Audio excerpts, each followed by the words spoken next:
Bienvenue dans Interaction, l'émission interactive qui permet de découvrir semaine après semaine la construction d'un portefeuille financier.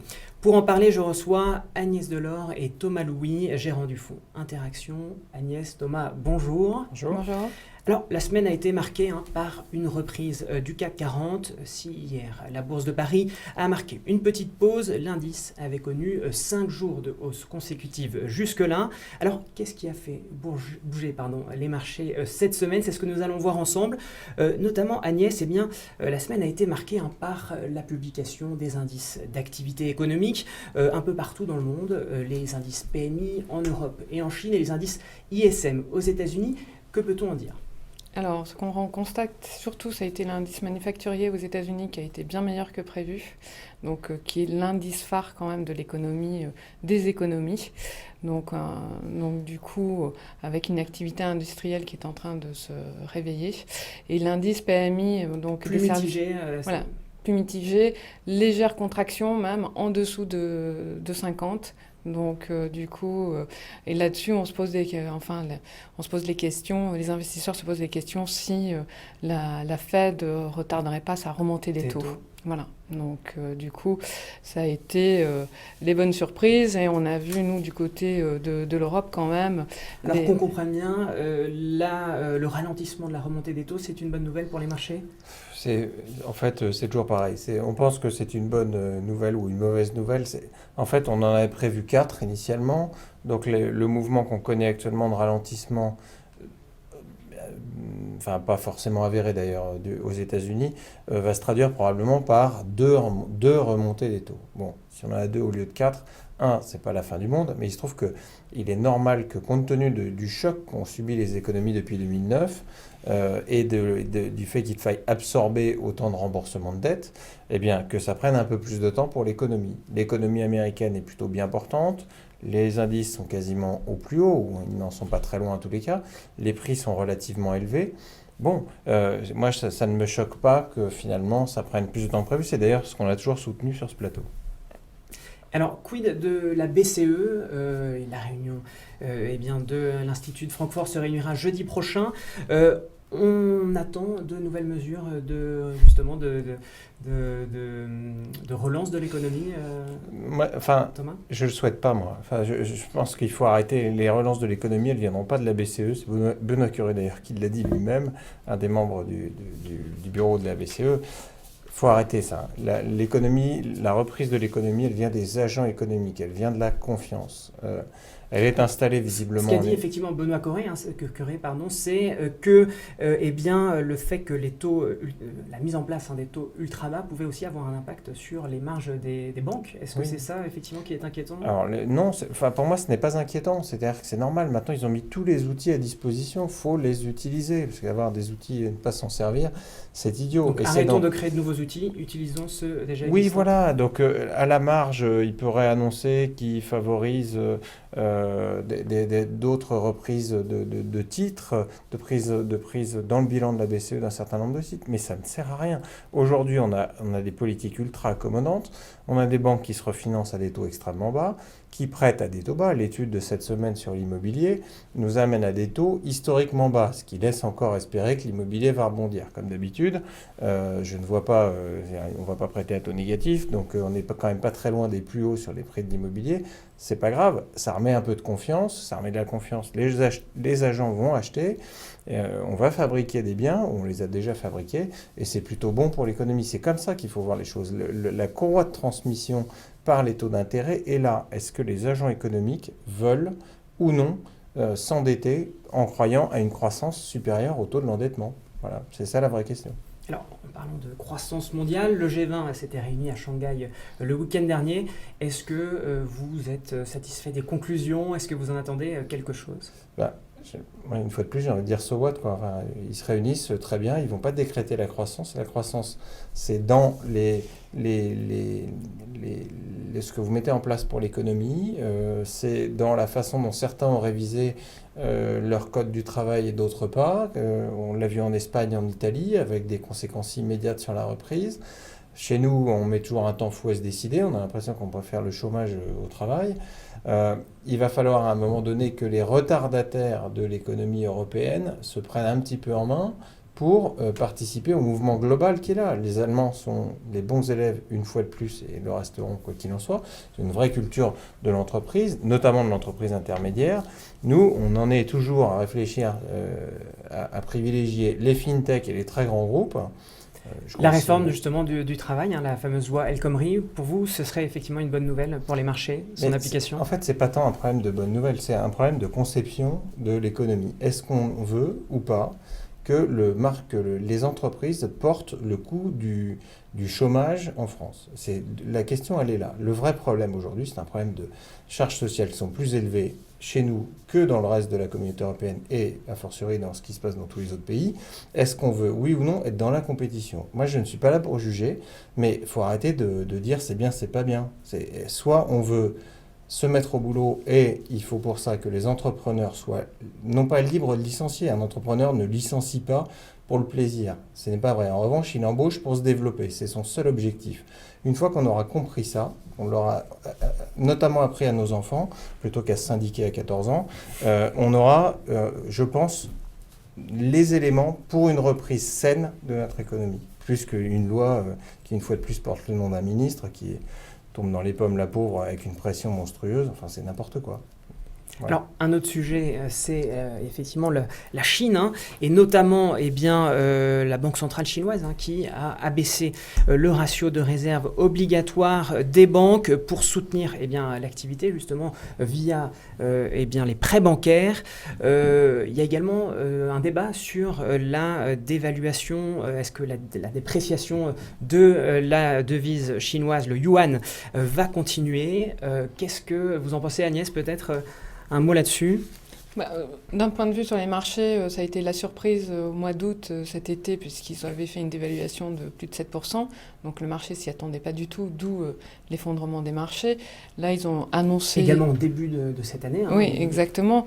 Donc, comme Thomas en parlera, notamment avec les graphiques, il n'y a pas vraiment de dévaluation actuellement. Donc voilà, mais c'est une pression qu'ils veulent faire pour vis-à-vis du FMI.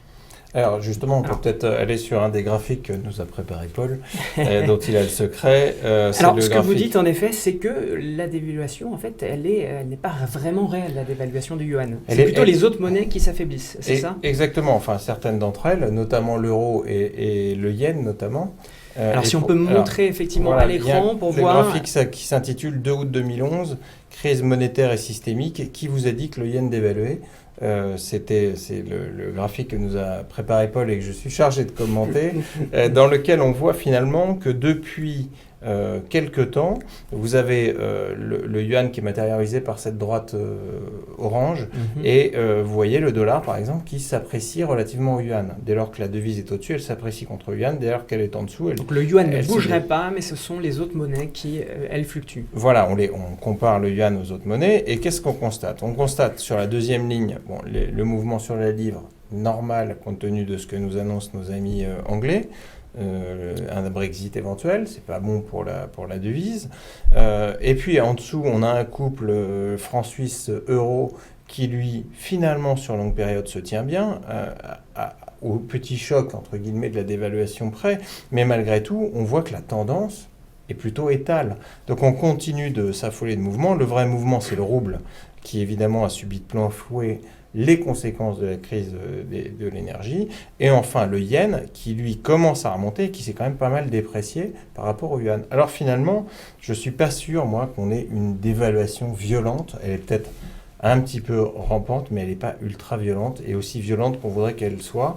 Les Chinois doivent doivent basculer dans une nouvelle économie, qui est une économie de consommateurs, on en parlait en préparant cette émission, contre une économie de producteurs. Il va donc falloir favoriser la consommation. L'évolution des ratios bancaires récentes va dans ce sens. La bulle immobilière est plutôt contrôlée, la bulle boursière l'est aussi. Il faut désormais orienter l'argent vers la consommation. Et c'est d'ailleurs ce qu'ils vont tenter de faire, tout en protégeant leurs capacités qui sont largement en surproduction aujourd'hui, industrielle. Et ces capacités industrielles, elles se coltinent, pardonnez-moi l'expression, le Japon en direct. C'est pour ça que le Japon, via sa politique de dévaluation du yen, on appelle ça malgré tout comme cela. Le Japon est vraiment, lui, en politique de dévaluation de sa monnaie. Alors oui, ça a été assez agressif comme mouvement, et c'est là où on s'est tous demandé si le mouvement des banques centrales n'était pas en train de se déliter, qu'il n'y avait plus un intérêt commun finalement, et que ce n'était pas chacun pour soi. Je ne le crois pas. Je crois beaucoup plus au fait que le yen et donc la banque centrale japonaise, la Bank of Japan, se bat contre, entre guillemets, l'Europe sur les valeurs industrielles, automobiles notamment, et que c'est là le vrai sujet. C'est l'automobile japonaise contre l'automobile Parce européenne. que, alors, justement, parlons de l'euro. L'euro est plutôt justement faible en ce moment, sauf face au yen, c'est ça que vous dites? Oui, exactement. C'est l'objet du deuxième graphique. L'euro n'est pas mort, loin s'en faut. Mais par contre, l'euro subit les conséquences d'une croissance faible. On n'achète pas de devises quand les croissances annoncées ne sont pas au rendez-vous. Donc, c'est normal que ce soit relativement faible. En revanche, il est en concurrence directe, notamment en matière industrielle avec le yen. Et conséquence justement d'une guerre industrielle, notamment dans le secteur automobile, entre le Japon et l'Europe? Ah bah exactement, enfin c'est une façon, on grossit évidemment le trait pour les besoins de la pédagogie, mais oui, c'est un des éléments importants. Le Japon se bat en ce moment contre l'Europe pour partir à la conquête du monde, bénéficier de l'affaiblissement, du renforcement du dollar qui a rendu compétitif un certain nombre de produits européens et qui prend les marchés. Bon, on voit à l'extrême qu'en Europe, les pays qui prennent le plus le marché sont l'Allemagne, l'Italie dans une certaine mesure, la France comme d'habitude en retrait. Bon, ça, il ne faut pas s'étonner, on ne veut pas faire les réformes dont on parlait. Et puis, à l'autre bout de la chaîne, vous avez des Allemands qui, eux, continuent et qui, d'ailleurs, ont augmenté à tel point que les États-Unis sont devenus le premier partenaire commercial des Allemands devant la France, ce qui était historique, ça a basculé cette semaine. Eh bien, c'est les conséquences d'un dollar fort qui a bénéficié à l'économie allemande, beaucoup plus d'ailleurs qu'à l'économie française, par exemple. Donc, ces mouvements, l'euro, évidemment, n'est pas mort, parce qu'il est tiré essentiellement à la hausse par les Allemands et à la baisse par ceux qui ne veulent pas faire les réformes. Est-ce que c'est une bonne chose ou une mauvaise chose ? Je ne sais pas, à vrai dire. Ce que je sais simplement, c'est que notre concurrent, qui est le yen, et le Japon essaie de tailler des croupières et que nos industries pourraient en pâtir. Et quid de la livre sterling? Ah, super. La livre sterling, c'est le troisième graphique. Elle se déprécie face à l'euro, au yen et au dollar. Alors comment expliquer ce mouvement? Écoutez, quand vous annoncez que vous sortez de l'Europe, vous mettez une incertitude. Est-ce bien, pas bien? On a jusqu'au mois de juin pour se décider. Mais ce que je vois, moi, c'est qu'un certain nombre de grands acteurs, notamment industriels et ou dans les services, qui est beaucoup plus grave pour les Anglais, commencent à annoncer que ça va être une catastrophe. Emmanuel Macron, qui voulait rigoler contre Boris Johnson, a annoncé qu'il déploierait un tapis rouge. Bon, c'est des bonnes blagues, on se marre bien à ce niveau-là. A annoncé qu'il déploierait le tapis rouge pour les banquiers anglo-saxons, qui risquaient d'ailleurs plutôt de partir en Irlande. Boris Johnson avait en effet, il y a plusieurs années, annoncé aux entrepreneurs français qui voulaient s'installer en Angleterre, qui dérouleraient le tapis rouge. Donc là, le chemin s'inverse. Alors le chemin s'inverse, ça peut qui invite les financiers à s'installer. Oui, alors bon, il va se passer un peu de temps, mais si ça marche, tant mieux. Ça nous fera remonter l'économie qu'on connaît bien, nous, qui est l'économie financière. Et si elle peut venir chez nous, ce sera très bien, parce qu'elle a été frappée par la taxe sur les transactions financières ou 2-3 mesures qu'on a prises, qu'on a été les seuls à prendre. Donc les autres ont constaté qu'on se mettait des bâtons dans les roues. Si d'aventure on arrive grâce à cela à attirer des talents, tant mieux pour notre industrie, celle de la gestion financière. Vous y croyez à ça? Pas trop. Pas trop, je ne vois pas les Anglais lâcher comme ça. La dévaluation va leur donner un avantage compétitif et le fait d'être moins régulé qu'un certain nombre d'agents, notamment en France où nous avons le système le plus protecteur pour les porteurs de parts. C'est vraiment extraordinaire. On a une autorité de tutelle qui joue le jeu et tout ça. Le seul problème, c'est qu'on a continué sur la démagogie, notamment avec la taxe sur les transactions financières, à amputer nos marges dans un univers qui est ultra concurrentiel, dans lequel les Anglais se sont précipités. On va passer maintenant à notre rubrique tableau de bord.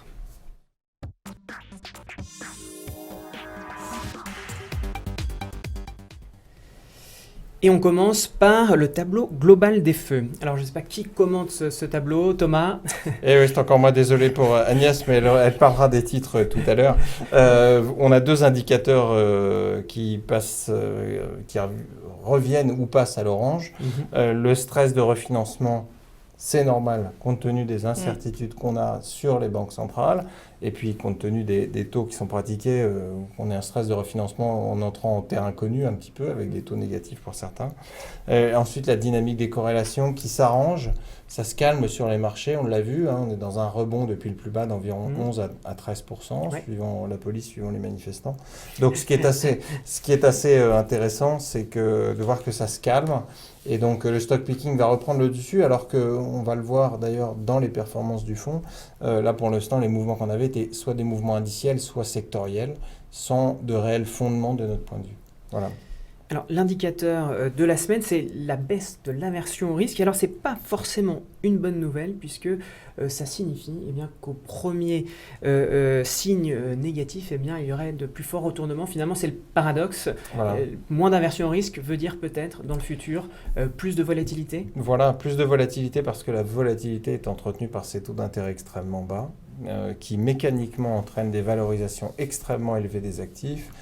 Je ne parle pas simplement des actifs boursiers, mais des actifs immobiliers, par exemple, qui sont à des taux extrêmement élevés, enfin à des niveaux de prix extrêmement élevés. Et donc cet indicateur qui repasse au vert, ça veut dire que les agents sont prêts à reprendre du risque, malgré donc tout. C'est bon à court terme. C'est plutôt bon à court terme. Mais prudence à moyen long terme. Oui, puisque tant qu'on n'aura pas la confirmation, on en parlait tout à l'heure, des PMI, du PMI aux États-Unis, de l'augmentation des salaires qu'il faut surveiller là-bas, parce que ce sera le signal qui conditionnera une hausse plus importante que prévu des taux peut-être, ou plusieurs hausses de taux. On attend les chiffres de l'emploi aussi également. Oui, c'est pour tout à l'heure. Donc après cette émission, donc l'aversion au risque qui repasse au vert, c'est plutôt pas mal, mais c'est un indicateur ultra sensible ces derniers temps. Ouais. Alors, du coup, est-ce qu'il faut se couvrir ou on sort les lunettes de soleil au point de vue de la météo? Les deux, mon général. On garde les lunettes de soleil dans la poche, on se couvre si on peut. On a vu que mars, c'est l'époque des giboulées. Plus sérieusement, il a neigé hier. Vous avez pu tous le constater, en tous les cas pour les Parisiens. Je pense que les Savoyards peuvent constater qu'il neige aussi d'ailleurs. Toujours est-il que la météo ne change pas. On est toujours en incertain. C'est un temps qui dure très longtemps. C'est historique. Ça fait d'ailleurs depuis qu'on a créé le fonds et qu'on se retrouve autour de cette table qu'on est en mode 3. On n'a jamais bougé. On a failli basculer dans le 4 au moment du risque systémique. Et puis on est revenu à 3 et on s'installe dans le 3. Ce qui, de mon point de vue, est plutôt sain d'ailleurs. Alors, c'est le moment justement de passer aux performances du fonds en tant que tel, aux performances d'interaction.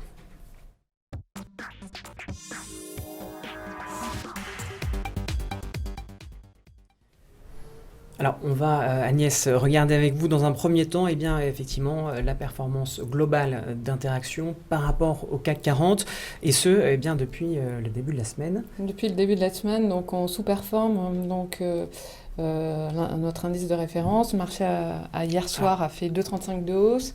Vous n'avez pas profité à fond du rebondissement? On n'a pas profité, parce que si on regarde plus en détail, ça a été surtout deux secteurs qui je dirais qu'on soutenu la tendance. Oui, soutenu la tendance. Donc c'est bien sûr le secteur bancaire, après la forte baisse de ce secteur-là depuis le début de l'année, et notamment avec le marché attend peut-être des nouvelles mesures, notamment de la part de la BCE, pour soutenir notamment les marges des banques. Donc on en sera un peu plus la semaine prochaine, et c'est, je pense, surtout des achats à bon compte. Donc du coup, nous, on n'est pas du tout investis dans les bancaires, on a surtout de l'assurance. on est plutôt sur l'assurance. Alors j'anticipe un peu déjà sur la gestion. Est-ce que face à cette remontée, et je vous le disais, on attend peut-être des mesures en faveur des marges des banques la semaine prochaine, vous allez investir cette fois-ci plus vous investir sur les bancaires, les financières? Mais actuellement, comme on disait, ce sont des rebonds tactiques et sectoriels. Donc je dirais pour l'instant, rien n'est réglé non plus. Donc si on regarde les bilans des banques actuellement sur du long terme, on voit de toute manière, elles sont coincées notamment avec toutes les mesures de leurs fonds propres et notamment pour rentrer l'augmentation de fonds propres et notamment les mesures avec son 26.2, BAL 3 qui les coince, des taux bas aussi. Donc il y a quelque part aussi des pressions sur leurs marges. Et puis surtout, les banques, elles doivent réduire leurs coûts. Elles ont trop de coûts. Donc elles sont en train de se réorganiser. Donc, et puis il y a pour l'instant, on parle beaucoup de la digitalisation des banques. Alors, est-ce qu'on peut voir peut-être le graphique aussi sectoriel, les performances d'interaction par secteur par rapport au CAC 40? Voilà. Parce que, si je peux me permettre... On voit effectivement le potentiel au niveau des financières, et vous voyez la performance de 1% pour le CAC et puis 0,15. Et vous voyez dans la colonne du milieu que ce sont les financières qui ont fait 1,01 sur le CAC contre 0,15 pour le fonds Interaction. Donc l'essentiel de l'écart d'un 35 ou d'un 15 qu'on a vécu. Les financières et puis Total également. Et Total en cyclique, qui a un petit peu pesé effectivement en cyclique. Vous y ajoutez une dose de semi-cyclique et vous avez cet écart. Alors avec des valeurs défensives qui ont quand même été bien pénalisées dans le CAC cette semaine. C'est essentiellement Sanofi pour résumer, qui quand même va pas très bien. On n'a pas de Sanofi, donc nous là-dessus on gagne bien. Mais on voit bien aujourd'hui qu'il y a une distorsion importante dans les portefeuilles. Est-ce que le mouvement qu'on connaît là est un mouvement définitif ou ponctuel? On a tendance à penser que c'est plutôt ponctuel ce rebond, parce qu'il n'y a pas de nouvelles, à vrai dire, structurantes qui nous permettraient de rester à des niveaux aussi élevés. Les niveaux américains sont toujours élevés et il n'y a rien. Donc pas forcément d'arbitrage de mouvement. Pas forcément. On a beaucoup de cash. On a toujours beaucoup de cash. On voit que le potentiel du fonds est à 12% malgré tout, donc aussi bien que l'indice. Bon, pas de choix particulier en fait, à faire pour l'instant. Alors, il y a le secteur aéronautique également qui a été plutôt bien orienté, et notamment Airbus qui a oui, on a eu le secteur vu son bénéfice progressé de 15%. Oui, et surtout, c'était le secteur qui nous avait pénalisé depuis le début de l'année. Donc, et du coup, on le voit dans nos performances. Donc, c'est un secteur où entre Safran et Airbus, donc qui a bien remonté cette semaine. Il faut dire que depuis le début de l'année, c'est un secteur qui avait été pénalisé, notamment avec la faiblesse du dollar. Et donc, du coup, c'est un secteur qui est fragilisé dès que l'euro remonte. Et puis, en début d'année, il y avait eu des craintes sur une réduction du dividende chez Rolls-Royce, donc qui avait pénalisé tout le secteur là-dessus. En revanche, je pense qu'aussi, on se rend compte, notamment dans la performance... Si on peut remettre le graphique en vous écoutant. C'est celui qui s'intitule, pour aider notre ami Zoé, c'est celui qui s'intitule Interaction semaine, les top 10, dans lequel on va voir apparaître le palmarès du fonds et des tops et des flops. Donc, et on le voit bien, donc notre belle performance également dans le secteur défensif, c'est le secteur là où on fait les plus belles performances. C'est le CAC, on doit avoir Interaction. Et du coup, c'est EDF qui ne fait pas partie du CAC, mais qui a fait une très belle remontée de 12%. Voilà, qui a fait une très belle remontée. C'est vrai que il y a quelques jours, elle avait été fortement pénalisée, notamment par une étude du BS qui était passé avec un objectif de cours à 8 €. Il avait descendu son objectif de 50%. Et notamment, EDF nous a surpris, notamment par des résultats favorables. Bon, EDF 12% de hausse cette semaine, quand même. C'est loin d'être négligeable. Exactement. Bon, je pense qu'EDF doit, de toute manière, dans les années à venir, doit se moderniser et surtout faire un plan, renouveler son parc nucléaire et faire un plan d'économie. C'est surtout ça, parce que sur le passé, on a commencé à perdre des parts de marché par rapport aux Chinois, ce qui a pas mal pénalisé EDF. Mais du coup, on joue la restructuration et on croit toujours au parc nucléaire d'EDF. Et puis, on commence surtout à y voir un peu plus clair dans ce que va devenir le dossier Areva, qui est quand même une belle épine dans le pied.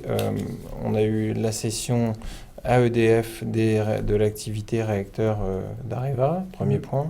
Et il en reste encore un petit peu. Qui va mettre les 5 milliards? A priori, on a une garantie de l'État. Moi, je crois qu'il y a un actionnaire qui arrivera extérieur, qui participera à l'augmentation de capital. Intuitivement, si les Chinois construisent bien les 100 centrales nucléaires dont ils ont parlé au moment de la COP 21, eh bien, ce sera une très bonne nouvelle, entre guillemets, pour EDF. On aura un partenaire naturel, et pour Areva et pour EDF, et donc ce sera un moyen de connaître un beau parcours sur EDF. Je rappelle qu'en 1994, tout le monde l'a oublié, mais EDF a progressé de 94%. Oui, c'est vrai. Donc ça peut arriver.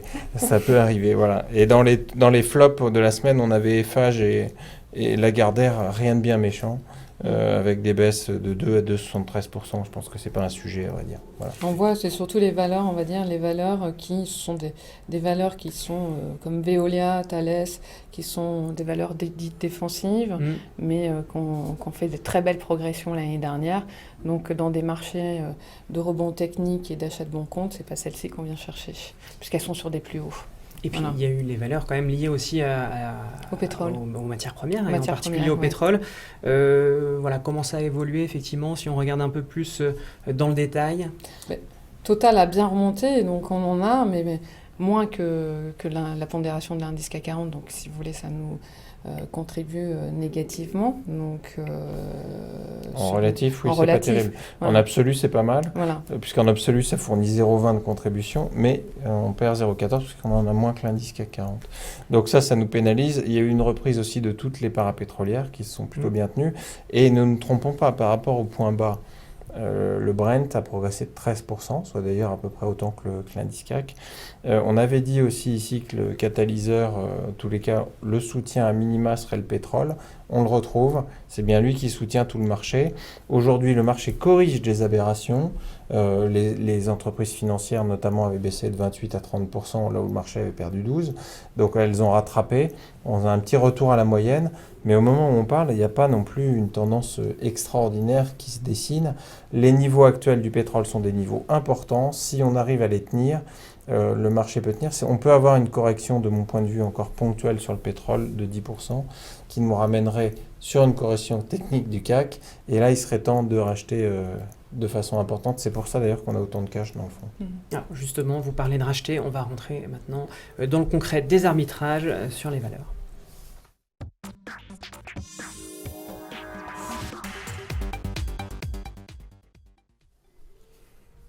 Alors Agnès, quel est l'historique des arbitrages et puis surtout les derniers arbitrages effectués Oui, on a juste, vendredi dernier, on avait renforcé notre position sur Air France, puisqu'on avait dit qu'on montrait à la hauteur de 1,50. Donc là, pour l'instant, on est à 1%, notamment dans notre poids d'Air France. Et puis hier, on s'est un peu allégé sur notre... profitant de la belle remontée de l'indice, on a capté cette hausse, notamment au travers d'un Exor CAC 40. Donc on l'a à peine allégé. Donc voilà, mais il faut revenir d'un point de vue technique également. L'indice de volatilité du marché est revenu à des niveaux également en dessous de 17. Donc c'est des niveaux quand même où le marché commence à être techniquement un peu suracheté. Donc ça ne veut pas dire qu'on va... ça ne veut pas dire que le marché va se mettre à vendre. On peut descendre un peu plus, mais nous, par prudence, on prend nos bénéfices sur notre investissement tactique. Voilà, je rappelle, on l'avait acheté 40,60 €. On le revend 43. On l'a revendu hier, pardon, 43,51 €. On avait fait un mouvement assez similaire sur le Lixor Bank, qu'on avait acheté aussi. Dans le mouvement, c'est des mouvements tactiques par rapport aux mouvements stratégiques, ce sont des mouvements long terme. De temps en temps, on peut prendre des positions tactiques. On avait beaucoup de trésorerie, donc on a choisi de faire cette position tactique par rapport à un point d'achat à 4040 qu'on avait réalisé le 15 février de ces contrats Lixor. On n'avait pas trop d'idées sur les titres. Dans ces cas-là, on achète ça. On en revend un petit peu là pour alléger. On va pouvoir revenir, on l'a vu avec nos indicateurs, sur du stock picking. C'est ce qu'on est en train de regarder. On a commencé avec Air France. Il y aura probablement quelques autres histoires à acheter dans les semaines qui viennent. Alors, en parlant d'histoire à acheter, il y a eu les résultats des entreprises qui se sont prolongés. On arrive à la fin. Il y a deux valeurs qui sont bien qui ont concentré votre attention, c'est ça que je voulais dire. Ces deux valeurs étrangères, enfin européennes malgré tout, une valeur belge et une valeur allemande, Delhaize pour la Belgique, qui est donc une enseigne de supermarché. Oui, Delhaize, et notamment on attend aussi la fusion avec Ahold, qui a priori devrait se faire d'ici la fin du premier semestre. Donc Delhaize qui a annoncé des résultats très bons, au-dessus des attentes au 4e trimestre. On a vu surtout notamment qu'elle a été soutenue par l'Europe du Sud-Est. Et puis surtout, elle se concentre notamment de plus en plus aux États-Unis et en Europe du Sud-Est. Et elle gagnait des parts de marché en Belgique. Ils avaient des problèmes notamment avec... il y a eu des grèves assez intensives avec leurs salariés et des renégociations salariales donc, du courant année 2015. Donc tout ça, c'est rentré dans l'ordre. Donc voilà. Et puis on a surtout le catalyseur, ça va être le 14 mars avec l'Assemblée générale. Puis on a un joli upside sur ce titre. On a encore un upside de 23% sur Delhaize. Voilà. Et puis on a eu aussi Rheinmetall qui a été fortement salué, notamment par ses résultats, qui est surtout porté par la défense, parce que Rheinmetall, c'est plus de 50% équipement automobile et le reste, c'est la défense. Donc, du coup, la défense... Quelle est la position du fonds sur cette valeur ? Alors, on a, je crois, on a entre 3 et 5% de chacun de ces titres. Donc, on doit être autour de 3 au moment où on parle, parce qu'à mesure qu'elle montait, on a pris des bénéfices, c'est toujours pareil. On continue on les garde pour le coup, parce qu'on a vraiment, on est très content de ce titre. Je rappelle que Delhaize, on avait joué les États-Unis, l'effet dollar, il a joué à plein. La bonne surprise, c'est la hausse en plus du dividende, remarquable, qu'on n'attendait pas forcément d'ailleurs. Un bon comportement dans le sud-est, notamment sur la consommation. Donc ça, c'est bien. Ça veut dire que nos paris macroéconomiques, notamment sur l'Europe du Sud, payent. Et enfin, Rheinmetall, voilà un groupe qui a bénéficié de la hausse du dollar dans un premier temps et des dépenses militaires. C'était aussi un pari qu'on avait fait. C'est plutôt sympa. On a toujours un upside de 16%. Et quand on a un upside de 16% alors qu'on en a un 12% sur le marché, nous on garde. Et quant à celui qu'on avait sur, par exemple, Delhaize, il est de 23% contre 12% au marché d'après nous. Donc on les garde aussi. On pense que ce sera des contributeurs de surperformance dans la période qui vient. Voilà. Bien, merci beaucoup. On arrive au terme de notre émission. Je ne sais pas si vous voulez rajouter quelque chose pour conclure. Ben non, Agnès voulait parler de Safran, donc je vais la laisser parler de Safran. Oui, non, Safran a été quand même assez pénalisé dernièrement, même je dirais, elle a fait une moins bonne performance, notamment par rapport à l'année dernière, par rapport à Airbus l'année dernière. Mais je pense que Safran redevient à une valorisation active. Et puis on attend aussi notamment une présentation du management, donc le 14 mars également. Donc on attend beaucoup de cette présentation-là, notamment. Et puis ils ont un carnet de commandes quand même qui est bien fourni pour les quelques années à venir. Alors puisqu'on est vraiment dans les arbitrages, dans notre rubrique gestion, alors qu'est-ce que ça veut dire que vous allez racheter du Safran, renforcer votre position ? Safran, on a déjà un joli poids, on a 2 et quelques, donc je dirais... On attend l'Assemblée, je pense qu'après l'Assemblée, on sera à même de se dire qu'on en reprend 1%. Voilà. Ou pas, et à ce moment-là, on vendra probablement, parce que ce sera une déception. Mais nous, on croit plutôt à une bonne surprise, dans la même veine que la surprise sur Rheinmetall. Donc on va attendre ça avec impatience. Et je pense que de l'autre côté, on va aussi attendre avec impatience un mouvement qui est en train de se dessiner sur les matières premières et sur les pays émergents. On a vu depuis le début de l'année que les pays émergents, en tous les cas à fort contenu énergétique, entre guillemets, se tiennent plutôt bien. C'est plutôt de ce côté-là qu'on voit les choses positives, nous, parce que c'est ce qui avait mis le marché par terre et qui risque probablement de le relancer. Et comme l'avait analysé parfaitement Agnès, l'indice des matières premières, en 3 ans, il a perdu 34%. C'est monstrueux, et c'est le seul indice en hausse depuis le début de l'année. Et on est probablement dans quasiment un catalyseur pour d'autres, non pas nouvelles aventures, mais en tous les cas un rebond qui devrait se confirmer. C'est probablement un choix un petit peu divergent de ce que font tous les gérants aujourd'hui, mais nous qu'on va regarder, ça c'est sûr. Bien. Merci beaucoup, à la semaine prochaine, et vous retrouverez à ma place Thomas Blard. À la semaine prochaine.